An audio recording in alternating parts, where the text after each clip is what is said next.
National Endowment for Democracy, qui est une ONG basée aux États-Unis, à Washington, financée par le Congrès américain.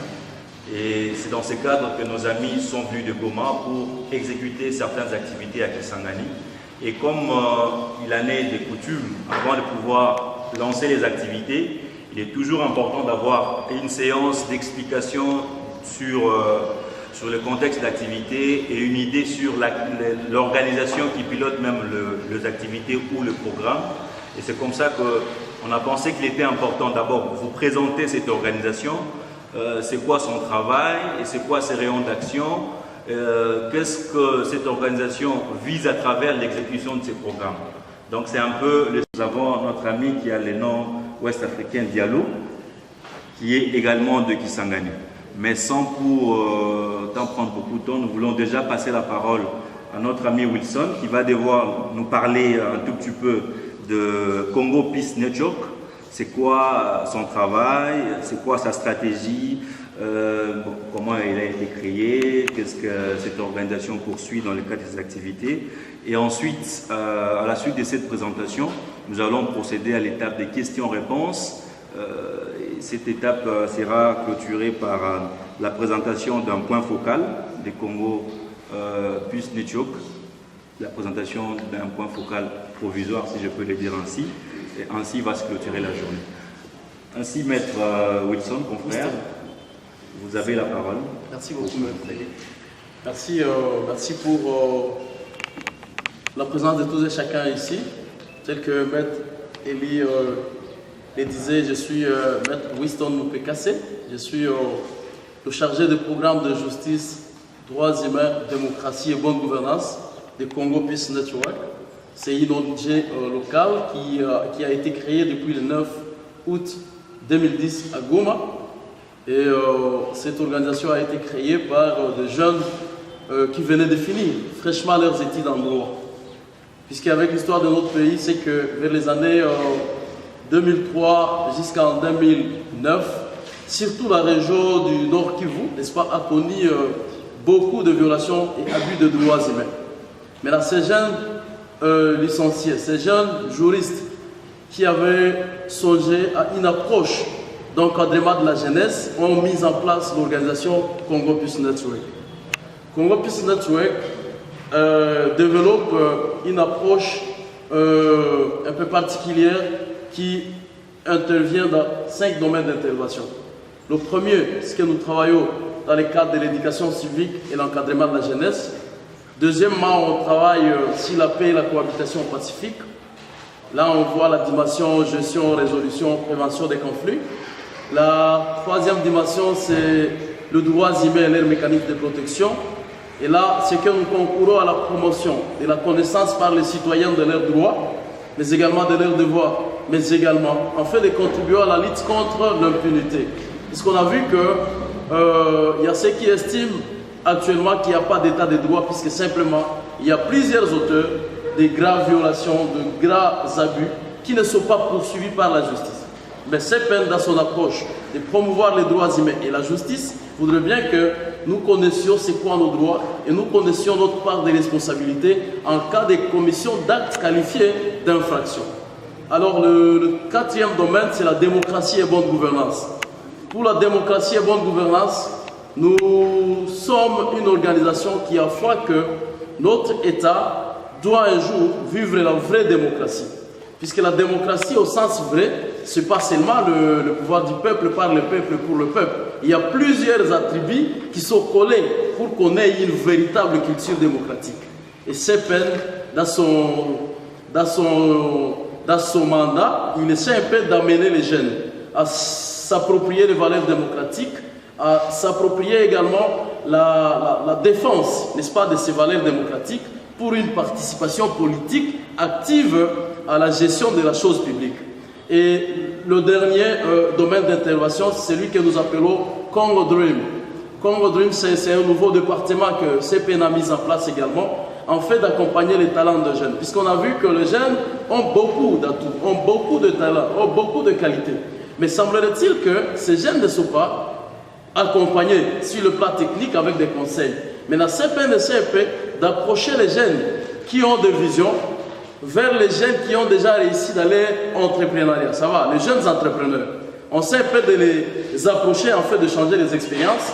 Une façon pour nous de ne pas seulement laisser les intentions, les bonnes intentions, ou bien les talents à l'intérieur de nous-mêmes, mais en fait de voir comment est-ce qu'on peut les capitaliser pour que ça soit utile à répondre à certains besoins de la population.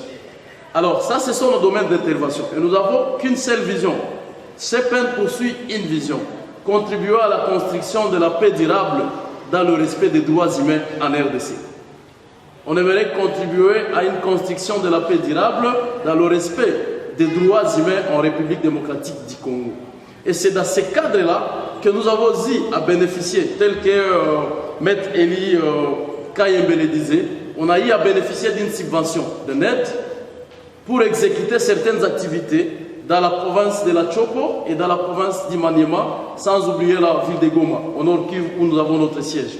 Cette subvention rencontre la proposition de CEPEN sur un projet intitulé « La longue marche citoyenne vers la démocratie en République démocratique du Congo ». C'est au fait ça l'intitulé du projet, ou bien des activités que nous allons exécuter dans la province de la Chopo, dans la province d'Imaniema et dans la ville de Goma, au Nord Kivu. Alors, en ce qui concerne cette longue marche citoyenne vers la démocratie en République démocratique du Congo, l'objectif global poursuivi par notre organisation est celui d'engager les jeunes de toutes ces provinces dans un processus citoyen et pacifique afin de promouvoir un état de droit, mais également pour l'affermissement de la culture démocratique. C'est au fait ça l'objectif global de ce projet sur la longue marche citoyenne vers la démocratie en République démocratique du Congo. Alors, dans l'exécution de ce projet, il s'agira au fait de quoi? Premièrement, nous devons avoir un club de paix ici, dans le chef-lieu de la province de la Chopo. Et c'est la raison même de cette présente séance dans laquelle vous avez été conviés. Puisqu'aujourd'hui, on aimerait officiellement vous annoncer de l'existence d'un club de paix des jeunes de Congo-Kisangani, mais également de l'existence d'un comité de jeunes, n'est-ce pas, pouvoir gérer, pouvoir accompagner Congo Peace Network dans la mise en œuvre de ces activités. Alors, à part cette création de clubs de paix et comités ici à Kisangani, précisément, nous allons aussi travailler avec le territoire, certains territoires, notamment 4 territoires de la province de la Chopo.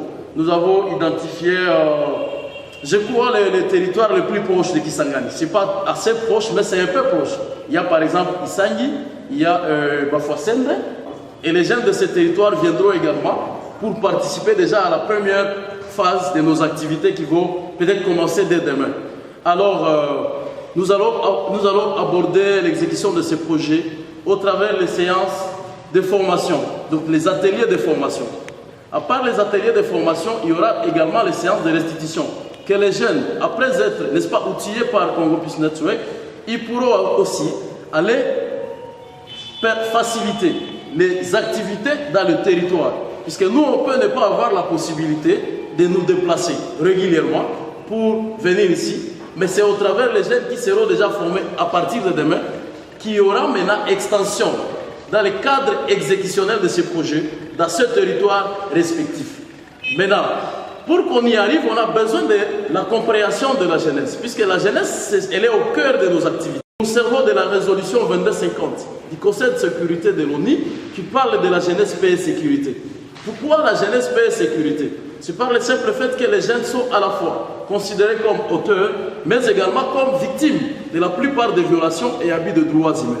Mais cela est dû à quoi? C'est par le fait que les jeunes sont exclus dans la gestion de la chose publique, mais également dans toutes les démarches relatives à la construction de la paix, à la construction de l'état de droit, à la construction de la démocratie, mais également à la construction d'une bonne gouvernance en RDC.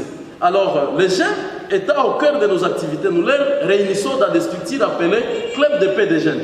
Ces clubs de paix des jeunes ne sont rien d'autre que les structures, les espaces qui sont un peu autonomes, qui sont indépendants, qui travaillent en étroite collaboration avec la coordination de Congo Peace Network basée à Goma dans la préparation de la cible, puisque la cible de nos activités, ce sont les jeunes. C'est vous qui savez identifier les besoins réels de la population. Puisque quand on voit la démocratie, ça dépend d'une compréhension à une autre. À Goma, par exemple, la culture démocratique, elle n'est pas perçue comme ici à Kisangani. Tout comme l'état de droit. Ici, il n'y a pas beaucoup d'actes, n'est-ce pas, de violations et abus, comme dans la province du Nord Kivu. Maintenant, on essaie un peu de voir c'est quoi la compréhension des jeunes sur les questions relatives à la paix, la cohabitation pacifique, la démocratie, l'état de droit et la participation des jeunes dans la gestion de la chose publique. Grosso modo, c'est au fait, ça se retrouva ici à Kisangani. Donc on aimerait qu'à travers vous et nous, à s'approprier la culture démocratique en fait de consolider cette jeune démocratie qui a commencé avec l'organisation des élections depuis 2020 à laquelle on doit se préparer. Mais c'est quoi l'intérêt qu'a la jeunesse? Est-ce que la jeunesse comprend la pertinence de ces élections au niveau local, puisque l'affermissement de la démocratie doit commencer à la base? On ne doit pas seulement se limiter au niveau central, jusqu'au niveau provincial, mais nous devons faire en sorte que la communauté comprenne qu'elle a un état exigeant vis-à-vis de son dirigeant, pour qu'ensemble on ait à promouvoir un état de droit. Voilà en quelque sorte le peu de mots et le peu de messages que Congo Peace Network a voulu partager avec vous à l'occasion de cette création du club de paix à Kisangani, mais également dans le cadre du lancement de son projet sur la longue marche citoyenne. Les critères qui vous ont poussé d'abord à choisir la province de la Tchoko, d'abord le projet. Deuxième question, pourquoi une longue marche alors que nous avons besoin immédiatement de la vraie démocratie? Pourquoi cette longue marche? Et peut-être pour citer, et quels sont vos résultats attendus dans votre projet sur la jeunesse de la Tchoko? C'est lui qui a piloté ça, c'est notre regretté Luc Ouloula, qui était même le représentant. Il a plu au bon Dieu de le récupérer à cet été. Le projet est resté aussi. Bon. En suivant l'exposé du maître, on a senti qu'il a donné l'objectif global, mais il n'a pas donné l'objectif spécifique. Et j'aimerais savoir quel est l'objectif spécifique à ces projets, ou bien CPN.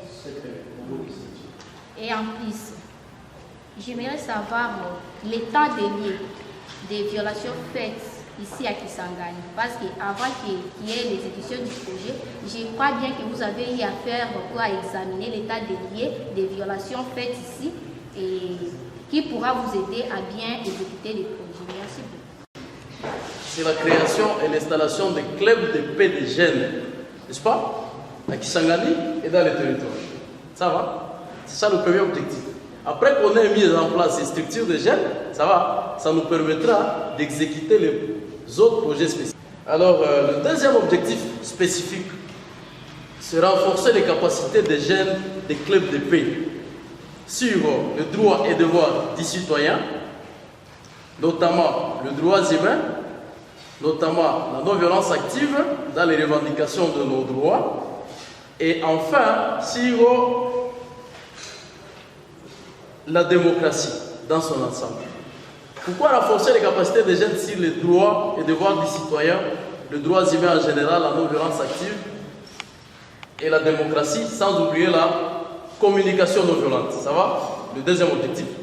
Premièrement, c'est qu'en connaissant nos droits et nos devoirs, nous serons à la hauteur de les exercer, de les jouir, de les défendre et de les protéger.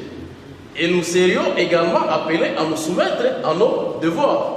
S'il s'agirait de dire on doit payer l'impôt, on doit contribuer la CENI dans l'organisation des élections, ça va, on doit respecter les processus. Alors qu'on est toujours à ramener les gens des Goma vers ici. Mais si on peut outiller ces jeunes qui s'engagent dans le bénévolat, bien évidemment, n'est-ce pas, afin de contribuer à la connaissance dans les quatre territoires, n'est-ce pas, je crois que ça nous aidera à pouvoir capitaliser les énergies et approprier le projet, donc à amener les jeunes à s'approprier quoi? Le projet. Parfois, à Issangi, par exemple, quand c'est un jeune qui est venu quand il transmettra les messages, ce message sera reçu avec une forme de confiance, différemment de moi qui serait venu de Goma, je viens, je vous parle des choses, je ne maîtrise même pas la coutume peut-être locale, mais vous. Garantir la durabilité du projet dans la ville. Vous avez parlé des points focaux. Est-ce que l'obtention de ces points focaux dépendra de vous ou dépendra de la formation de la jeunesse que vous avez trouvée? C'est un peu ça. Pays, précisément à Kisangani, nous avons observé beaucoup de abus de la part de notre gouvernement. Ce qui s'est passé actuellement durant la période de élection, de campagne, il y a eu certaines activités qui se sont déroulées qui étaient à contre donc, du principe. Alors, ma question est de savoir, en cas de problème de l'État, en cas de problème de l'État avec la population, et surtout quand on voit la population congolaise est formée, plus ou moins de 90% sont les jeunes. Et ce sont les jeunes qui parfois participent à des manifestations et ce sont eux qui sont les cibles même du gouvernement. Quand il arrive qu'il y a un problème qui se pose dans notre ville et qu'il y a une manifestation, les jeunes y entrent pour éviter qu'il n'y ait pas de cassures. Parce que vous savez, quand il y a une mauvaise gérance, il y aura toujours une répercussion. Alors, quand il y a cela, je ne sais pas moi, les jeunes vont réagir comment? Est-ce que par la violence ou soit par de paroles? Donc, c'est seulement ça. Demain, après-demain, parce que demain, on va voir la citoyenneté responsable des droits humains. Et après-demain, c'est la non-violence active et les techniques de la lutte non-violente. Je crois que si tu seras parmi les participants de demain, on aura vraiment à vous répondre. Mais à ce que je sache, nous avons des devoirs, nous avons aussi des droits. Ça va? La notion de droits humains, elle n'est pas seulement orientée vers nous. On a aussi des obligations vis-à-vis de ceux qui nous gouvernent. Ça va? Puisque chacun doit être responsable de ses actes. Il est au-dessus de la loi. Ma question est celle de savoir, vous avez parlé de l'organisation a été créée depuis 2010. Alors j'aimerais savoir, est-ce qu'il y a un cas positif que vous avez pu réaliser depuis 2010 jusqu'à aujourd'hui? Que vous puissiez un peu nous expliquer comment est-ce que vous avez pu mettre des mécanismes. Mais aujourd'hui, l'organisation compte plus de 60 clubs de paix. Ça va? Alors que c'était formé comme un club de 10 jeunes, juristes de formation, ça va, qui avaient compris qu'ils doivent s'engager dans la promotion des droits humains au travers les dénonciations et les activités de monitoring des violations de quoi? De droits humains. Ça va? Alors, l'organisation est née à Goma. C'est là qu'elle a son siège social. Mais actuellement, nous avons des clubs au travers la plupart des territoires de la province du Nord Kivu. D'ailleurs, toute la province du Nord Kivu. Puisque nous sommes à Goma, on est à Nyiragongo, nous sommes à Masisi, nous sommes à Walikale, nous sommes à Lubero, nous sommes à Beni, Beniville et Butembo-Ville. Ça va?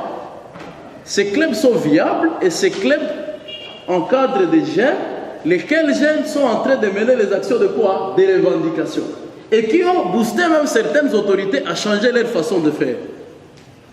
On était à Beni, c'était au mois d'août 2018.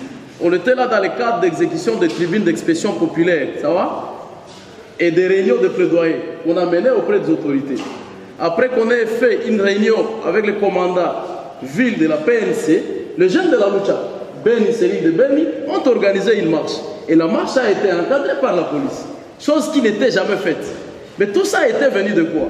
Le jeune ici de nos clubs, avec lesquels on est allé voir l'autorité, n'est-ce pas, policière de la place, lui démontrer que la liberté de manifestation est garantie et que l'obligation, la police a l'obligation de protéger, n'est-ce pas, les manifestants. Si toute la procédure relative à l'information auprès de l'autorité locale a été respectée, voilà, les éléments de la PNC se sont bien comportés. On n'a pas enregistré des cas d'arrestation, de détention, ni moins de coups et blessures auxquels on a toujours été victime en cas de la plupart des manifestations.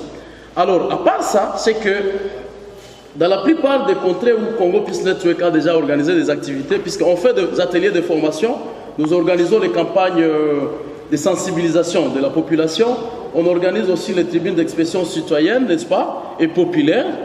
Partout, la population, elle commence à comprendre réellement c'est quoi, au fait, son rôle dans la République démocratique du Congo. Puisqu'il y a ceux qui pensaient qu'il faut seulement attendre que l'autorité fasse quelque chose pour en jouir. Mais actuellement, les citoyens commencent à devenir trop exigeants vis-à-vis de leurs gouvernants. Et les gouvernants commencent à comprendre qu'on doit gérer en sachant qu'il y a l'obligation de rendre compte. Puisqu'à côté de la gestion, il y a l'obligation de redevabilité. Ça va? Également, on a vu des jeunes de nos clubs qui se sont engagés, ont intégré le parti politique. Puisque jadis, dans les territoires de Massis et Rutshuru, le jeune pouvait, ne fût-ce qu'aller prendre les armes dans des mouvements insurrectionnels, dans des groupes armés. Mais actuellement, ils ont abandonné cette culture, ils commencent à intégrer les partis politiques pour chercher comment est-ce qu'ils peuvent participer à la gestion du pays, mais pas revendiquer leurs droits à travers la violence. Ils ont aussi ils ont choisi l'approche non violente dans la revendication de leurs droits. Également, nous avons eu beaucoup de jeunes qui se sont donnés à travailler comme des agents électoraux dans les élections du 30 décembre. Ils ont accompagné la CENI en tant qu'OPS, en tant que chef de centre, président du bureau de vote. Alors, ces jeunes-là, ils ont contribué d'une manière ou d'une autre à la construction de la démocratie au travers leur participation dans l'OGE, l'organe de gestion des élections. Ça va? Alors, au fait, cet éveil de conscience de la jeunesse et leur appropriation de l'ensemble d'opérations nécessaires dans l'organisation des élections, la prévention et la résolution des conflits, n'est-ce pas? L'éveil citoyen, n'est-ce pas? Aller sensibiliser d'autres gens, d'autres personnes qui n'ont jamais compris leur place dans la société au stade actuel. Nous pensons que c'est parmi les choses auxquelles nous devons aussi compter pour voir si à Kisangani, comme au travers des territoires, vous allez aussi nous aider à amener la population à être beaucoup plus consciente de sa qualité de citoyen responsable, mais également de son appropriation de la démocratie comme régime politique dans l'exigence pure et simple de demander toujours aux autorités en place de nous organiser les élections à tous les niveaux, tels que définis dans la Constitution, c'est-à-dire au niveau local, municipal, communal et urbain. Cela nous permettra de vivre la vraie décentralisation. Voilà. Merci. La réussite d'un projet dépend du bénéficiaire. Est-ce que vous avez eu le temps d'identifier les besoins du bénéficiaire? Car on dit échouer. Échouer dans la planification, c'est planifier son échec. Donc, je suggère au maître d'abord de chercher à vouloir identifier les besoins de la population de la Tchopo avant de commencer à exécuter son projet. Merci beaucoup. Rebecca Cassine, j'aimerais aborder dans le même sens que ma sœur ici à côté. Par là, surtout du bilan des activités, je valide déjà 9 ans d'existence du projet. Alors, j'aimerais savoir si, qu'est-ce que vous pensez concernant les perspectives d'avenir en termes d'expansion, parce que ce n'est que, si j'ai bien suivi, la deuxième province, à 9 ans après des provinces, je dirais même 3 avec celle de Manième. Alors, je me demande, la perspective d'avenir que vous avez, la vision, la finalité, bien sûr, c'est atteindre une démocratie. Bien sûr, c'est une longue marche. Alors, je me demande quand est-ce que nous allons, quand est-ce que le projet va s'étendre sur l'étendue du territoire national.